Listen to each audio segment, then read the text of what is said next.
The bright lights of the Skyline Mall hummed softly, casting a steady glow over the clean, shiny floors. It was a slow Tuesday afternoon, the kind of peaceful time when lunch crowds had vanished and school kids hadn't yet flooded the place. For someone hoping to stay unnoticed, this was the perfect time to slip in and explore. Oprah Winfrey, a name known to millions across the globe, wasn't her usual self today. Her long, curly hair was tucked beneath a plain navy baseball cap.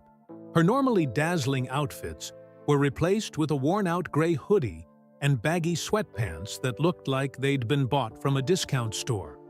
On her feet were simple sneakers, scuffed and clearly well-loved. She was far from her usual glamorous self, and that was exactly how she wanted it. Today, Oprah wasn't a billionaire, a TV legend, or an inspirational figure.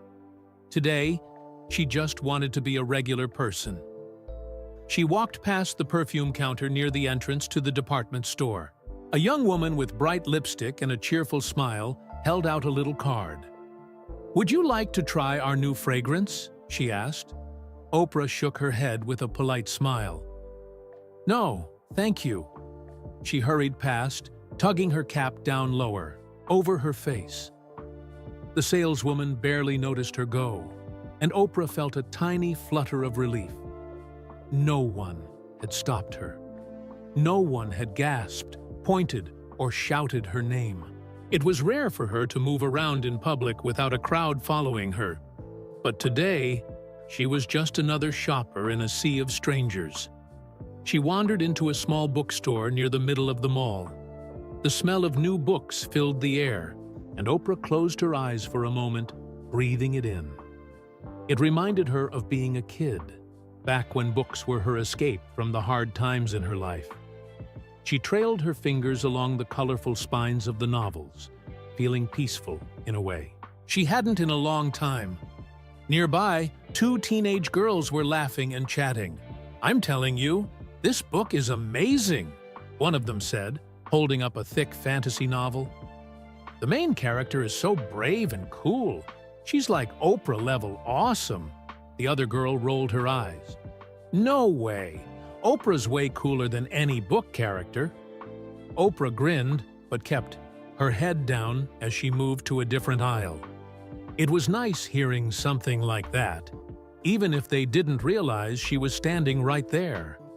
The next aisle over had magazines, and Oprah's own face stared back at her from at least 3 different covers.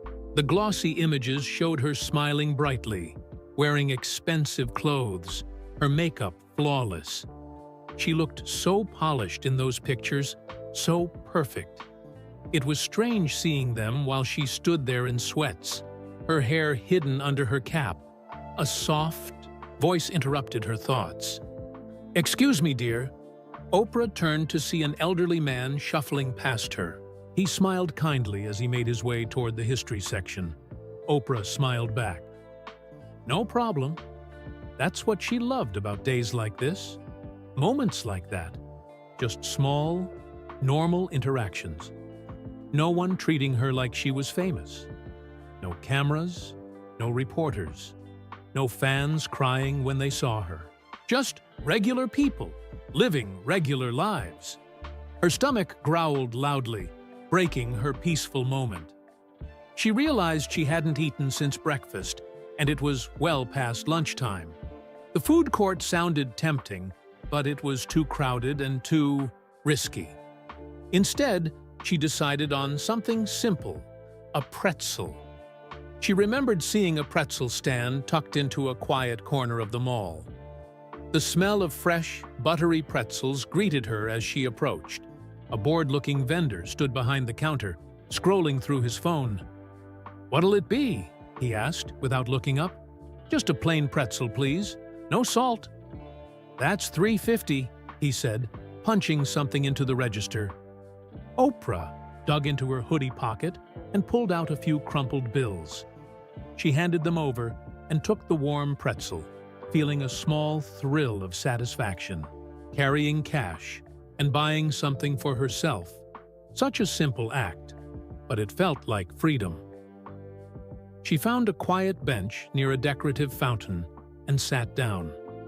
The sound of the water splashing was soothing, and for a moment, she let herself relax. She bit into the pretzel, the warm, doughy flavor reminding her of when she used to treat herself to little things like this in her early career. From her seat, Oprah watched the people around her. A mother struggled to calm her fussy baby while also juggling a stroller and a shopping bag. A group of businessmen in sharp suits hurried by, their voices blending together in rushed conversation. Two elderly women laughed together as they compared purchases from the nearby department store. It was beautiful, Oprah thought. All these little moments, all these lives unfolding around her. No one knew who she was, and for once, she could just sit and enjoy being part of the crowd. Her phone buzzed in her pocket, pulling her attention away. It was a text from her assistant. "Checking in. Everything okay? Do you need anything?" Oprah hesitated before typing back. "All good. Just resting." She hated lying, but if she told her team what she was really up to, they'd freak out. They'd probably send a dozen people to pull her out of the mall, insisting it wasn't safe. And maybe they were right, but Oprah couldn't bring herself to care. She needed this. She stayed on the bench for a while, enjoying her pretzel and watching the world go by. The mall was getting busier now as more people filtered in. Groups of teenagers were laughing and taking selfies near the fountain, their energy filling the air. A janitor in a blue uniform swept the floor nearby, pausing occasionally to adjust his gloves. For a moment, everything felt peaceful. Oprah leaned back against the bench and closed her eyes, listening to the hum of voices and the splash of the fountain. She thought about how much she missed moments like this, moments where she could just be a person, not a brand or a celebrity or an icon, but that peace was about to be shattered. As Oprah opened her eyes and glanced around, she noticed someone staring at her. A woman in her late 50s, dressed in a sleek black blazer and carrying a designer handbag, was watching her with a sour expression. Her perfectly styled hair and polished appearance screamed wealth and privilege. The woman's eyes narrowed as she approached the bench where Oprah was sitting. Oprah felt her stomach twist with unease, but tried to ignore it. Maybe the woman wasn't really looking at her. Maybe she was just passing by. But then the woman stopped in front of her. "We don't allow loitering here," she said sharply, her voice loud enough to turn a few heads nearby. Oprah blinked, startled. "Excuse me?" "You heard me," the woman snapped. "This isn't a public park. If you're not shopping, you shouldn't be here." Oprah's mouth went dry. She couldn't believe what she was hearing. The woman's tone, the way she looked at her, it wasn't just rude. It was something darker, something uglier. "I'm not loitering," Oprah said, keeping her voice calm. "I'm just sitting here." "Don't give me that attitude," the woman said, her voice rising. "I've seen you sitting here for over an hour, watching people. God knows what you're planning." More people were starting to notice the commotion. Oprah could feel their eyes on her, could hear the whispers spreading through the crowd. Her heart pounded in her chest. This wasn't what she'd planned. She just wanted to be invisible for a little while. But now it seemed that was impossible. The woman turned and waved down a nearby security guard. "Frank," she called, her voice full of authority. "We've got a problem here." The guard, a tall man with a tired expression, walked over. "What's going on?" he asked. "This person," the woman said, gesturing at Oprah as though she were trash, "has been sitting here for hours. She's not shopping. She's just loitering, making everyone uncomfortable." Frank looked at Oprah, his face unreadable. "Ma'am, is that true? Have you been here for a while?" Oprah felt her cheeks burn with a mix of anger and humiliation. "I haven't done anything wrong," she said. "I'm just sitting here." The woman scoffed. "People like you always have excuses." The words hit Oprah like a slap. People like you. She knew exactly what the woman meant. And then, just as the tension reached its peak, the woman made a move that would change everything. She reached out and grabbed Oprah's arm, trying to pull her to her feet. "Show some respect," she snapped. But as she yanked on Oprah's arm, the baseball cap slipped off her head, tumbling to the floor. For a moment, there was silence. Then, someone in the crowd gasped. "Oh my God," a voice said. "Is that Oprah Winfrey?" For a moment, everything froze. The bustling mall grew eerily quiet as people processed what had just happened. Oprah stood there, her face now exposed under the bright lights, her baseball cap lying forgotten on the polished floor. The woman's hand, which had gripped her arm moments ago, fell limp at her side. Her once haughty expression twisted into a mix of shock and horror.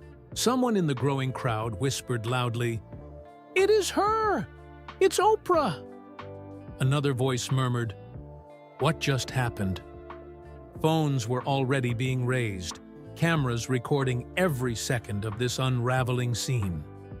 The woman's face drained of color. She stumbled back a step, her designer handbag slipping from her shoulder.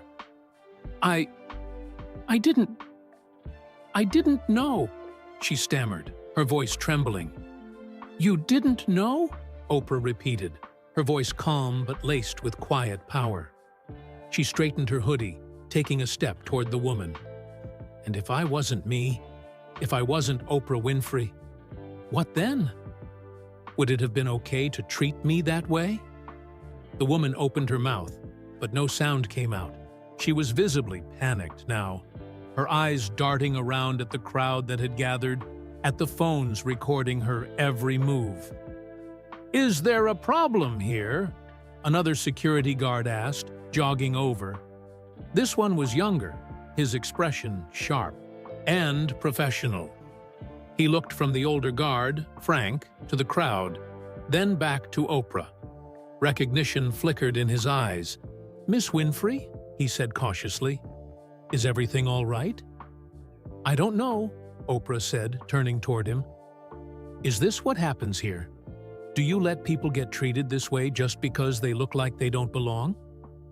The younger guard shifted uncomfortably. I wasn't here when—" "Then let me tell you," Oprah interrupted, her voice rising slightly, addressing not just him, but the entire crowd.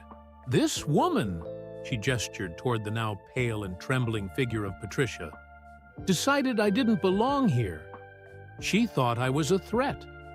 All because I was sitting on this bench, wearing a hoodie."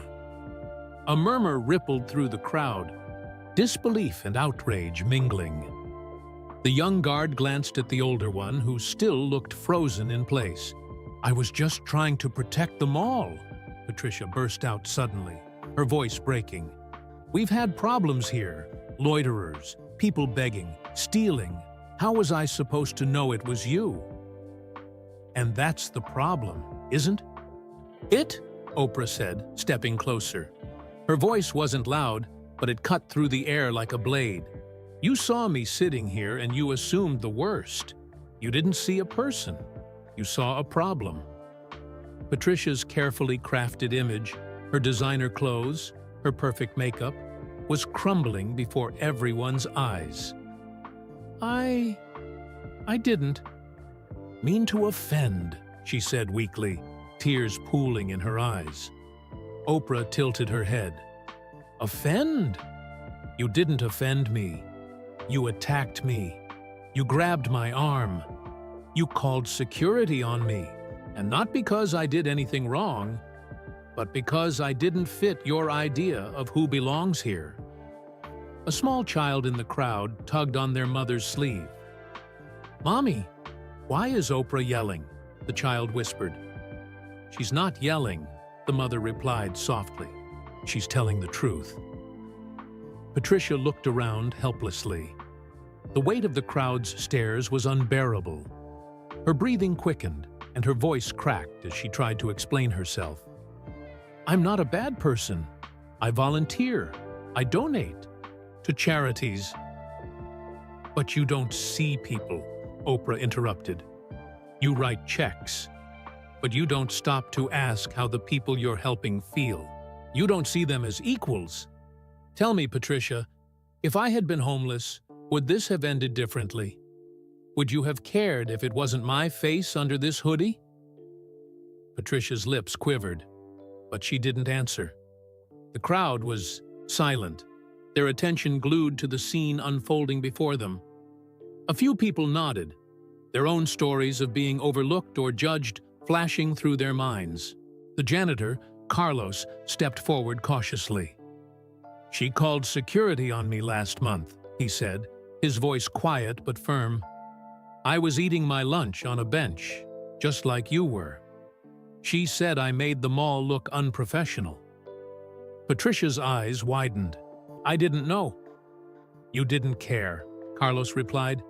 You didn't bother to ask. I've worked here for 10 years, and that's all you saw. More voices joined in. A young woman in scrubs spoke up. She made me move my mom's wheelchair out of the way last week. Said we were blocking the entrance. We were just waiting for a cab. She told my son to leave the fountain area because he was too loud. Another woman added, her arms crossed. He's autistic. Patricia looked like she might collapse under the weight of their words. I don't know what to say, she whispered, tears streaming down her cheeks. That's a start, Oprah said, because maybe for the first time, you're actually listening. The mall manager arrived, his tie askew and his face flushed. Miss Winfrey, I'm so sorry for what's happened here. Please, let's move this to my office. We'll handle this privately. No, Oprah said firmly, shaking her head. This isn't something you can sweep into an office. This is bigger than me, bigger than her. It's about how we treat people, how we judge people. The crowd murmured in agreement. Oprah turned back to Patricia, who was still shaking. Patricia, do you want to know what's sad about this? You could have stopped. You could have just asked me, are you okay? But you didn't. You assumed the worst. Patricia nodded weakly. You're right. I've been blind. Oprah's gaze softened slightly. Then do something about it. Change. Not for me, but for the next person who sits on that bench. For the janitor. For the mother with the wheelchair. For yourself. Patricia wiped her face, smearing her makeup. I will. I swear I will. A young woman in the crowd called out, Words aren't enough. She's right, Oprah said, turning to face the crowd. Words are just the beginning. Real change takes action, and not just from Patricia, from all of us. How many times have we walked past someone who needed help and ignored them? How many times have we judged someone without knowing their story? The crowd was silent, many looking down at the floor, ashamed. You don't have to be famous or rich to make a difference, Oprah continued. You just have to care. You have to see people, not their clothes, not their status. See them. The crowd erupted into applause, the sound echoing through the mall. Patricia, humbled and tearful, nodded. I'll start today, she said. I'll make things right. Oprah smiled, her voice quiet but strong. Good. Because the world doesn't change with grand gestures. It changes with small moments. Like this, when we choose to be better. As Oprah's security team finally led her toward the exit, the mall felt different. The air was lighter, the tension gone. Conversations sparked among the crowd. Strangers exchanged smiles. And in the center of it all, Patricia sat on the bench, her head bowed, beginning her journey toward redemption.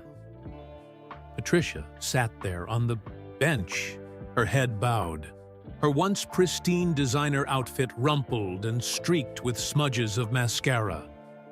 Around her, the crowd began to disperse, their phones still buzzing with notifications and live streams. But while the spectacle had ended, the moment was far from over for Patricia. She stared at the shiny mall floor, her mind replaying the events of the last hour like a movie she couldn't turn off. Every word, every accusation from the crowd struck her heart like a hammer. You don't see people. You judged me. You don't care. A shadow fell across her, and she looked up. It was Carlos, the janitor, holding out a bottle of water. His weathered face was kind, but his eyes held years of exhaustion and quiet wisdom. "Here," he said softly. "You look like you could use this." Patricia hesitated, then took the bottle with trembling hands. "Thank you," she whispered, her voice cracking. "I don't deserve your kindness."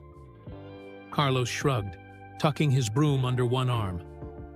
"Maybe not. But I think everyone deserves a chance to be better."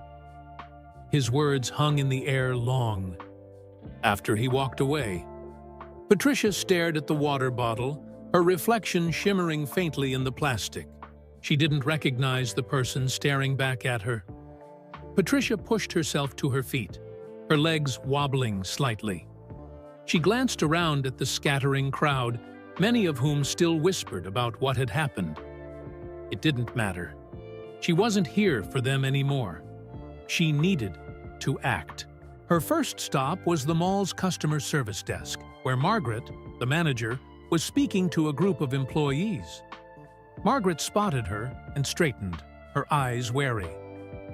"I'd like to help with the community outreach program," Patricia said before Margaret could speak. "Whatever you need, volunteering, funding, organizing, I want to be involved." Margaret raised an eyebrow. "That's surprising, considering you've opposed it at every board meeting." "I know," Patricia admitted, her voice soft but steady. "I was wrong. I didn't see how much it mattered. But I want to change that." Margaret studied her for a long moment, then nodded. "We have a meeting tomorrow evening. Be there." "I will," Patricia promised. The next day, news of the incident had spread far and wide. Videos of Oprah's confrontation with Patricia had gone viral, sparking debates on social media about prejudice, privilege, and kindness. Hashtags like "Do you see the person?" and "Douchey Oprah moment" were trending, filled with people sharing their own experiences of being judged unfairly. In the middle of it all, Oprah released a simple statement. "Change starts when we choose to see each other, not for what we wear, not for what we look like, but for who we are. Let's choose kindness, empathy, and action. Every day, every moment." The message resonated deeply, inspiring people to examine their own behavior. At the Skyline Mall, a quiet transformation was taking place. Employees who had once ignored each other started greeting one another by name. Managers began listening to their staff instead of dismissing their concerns. Patrons, too, seemed different, more patient, more willing to lend a hand or share a smile. And Patricia? She was everywhere. She attended the community outreach meeting that evening, sitting among people she would have once dismissed without a second thought. She didn't speak much, choosing instead to listen. She learned about the struggles of single parents, low-wage workers, and the elderly, hearing stories that opened her eyes to a world she had ignored for too long. She also made amends.